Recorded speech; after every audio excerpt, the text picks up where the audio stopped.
vám ukážem môjho Franka. No, ako vidíte, ukážem vám ho, chýba mi jedna Star Buffy, síce to je škoda, čo už. Mám všetky skiny, ako vidíte, obyčajný Caveman Frank, DJ Frank, Zlatý Frank, Strieborný Frank, tento Vianočný Frank, tento pekný skin, mytický, tento.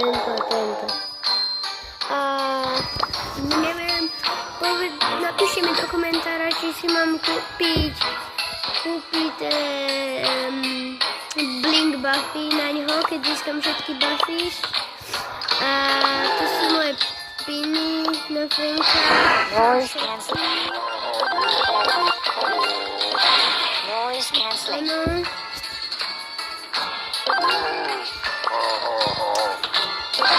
Noise cancelling. Ako vidíte, tieto tu netreba ukazovať. A to je asi všetko. Rekordy ešte mi chýbajú, lebo to väčšinou nerobím. To som dostal randomne, ešte tento už za chvíľu budem. A to môže byť všetko. Tak čaute.